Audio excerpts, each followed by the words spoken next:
Pay pay pay বুলি তেতুফালি চিঞৰি viral হোৱা নাছিল কৰিশ্মা নাথ, যিগৰাকী আচলতে কৰিশ্মা নাথে নাগাৰা নাম গায়। তাই আচলতে এগৰাকী নামতি হয়।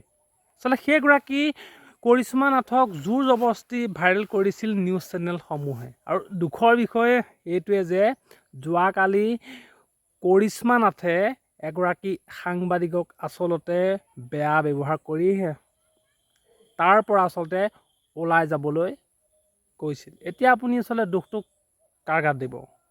মইতো কমেই যে কৰিশ্মা নাথৰ অহংকাৰ হৈছে। আচলতে তাইক মানুহে ইমানখিনি ভাইৰেল কৰি দিয়াৰ পিছত তাই নিশ্চয় অহংকাৰ হৈছে, আৰু সেইবাবে আচলতে অহংকাৰে মূৰত ধৰিলে তাই একো গম পোৱা নাই যে মই কি কৰি আছোঁ।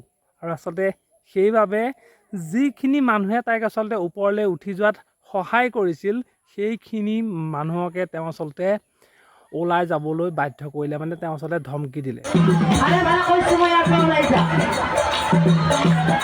মই কি কৈ আছো?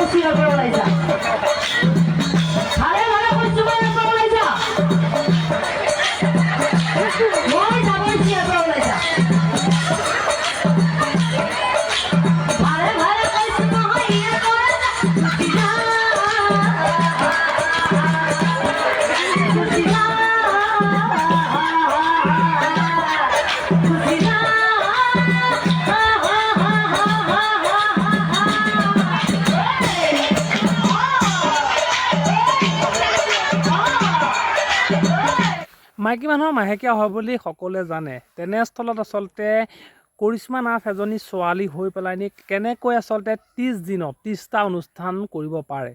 যদি আচলতে কৰিশ্মা নাথে মাহেকীয়া গাৰে নাগাৰা নাম গাইছে, তেতিয়াহ'লে সেইটো আচলতে নিয়মত নপৰে। যিসকল সাংবাদিকে আচলতে কৰিশ্মা নাথক ওপৰলৈ উঠি যোৱাত সহায় কৰিছিল, আচলতে এতিয়া কৰিশ্মা নাথৰ ইমানেই অহংকাৰটো বাঢ়ি গ'ল যে সেইসকলৰ সাংবাদিকৰ ভিতৰত এজন আচলতে সাংবাদিককে তেওঁ আচলতে ওলাই যাবলৈ বাধ্য কৰালে, আৰু আচলতে মানুহৰ আগত লাজ দিলে। আচলতে চাওক, কৰিশ্মা নাথক আচলতে আমিহে ওপৰলৈ উঠাইছোঁ। যদি টিভি চেনেলত মাতি টক শ্ব' নকৰিলেহেঁতেন, তেতিয়াহ'লে কৰিশ্মা নাথ আজি ইমান ভাইৰেল হ'ব নোৱাৰে। আৰু তাৰপিছত আচলতে তাই নিজে মানে ভাবিব হ'ল যে মই অহংকাৰ কৰিব নাপায়। আৰু চাওক, যদি আমি সাধাৰণ মানুহবোৰে যদি তাইক আমি নামলৈ নামাতো, তেতিয়াহ'লে তাই আচলতে ইমান অহংকাৰ কৰি পাব কি? কৰিশ্মা নাথে সময় থাকোঁতে ভাবিব হ'ল যে মই অহংকাৰটো অকণমান কমাই দিব লাগে, কিয়নো আমাৰ কাৰণে আচলতে তুমি এতিয়া ইমান ওপৰত উঠি আছা। তোমাক যদি কোনো আচলতে নাম গাবলৈ নামাতে, তেতিয়াহ'লে তোমাক অসমৰ ৰাইজে আচলতে চিনি নোপোৱা হ'ব, আৰু অসমৰ ৰাইজৰ মাজৰ পৰা তুমি আচলতে চিৰদিনৰ কাৰণে হেৰাই যাবা। চ' সময় থাকোঁতে অকণমান সলনি হোৱা।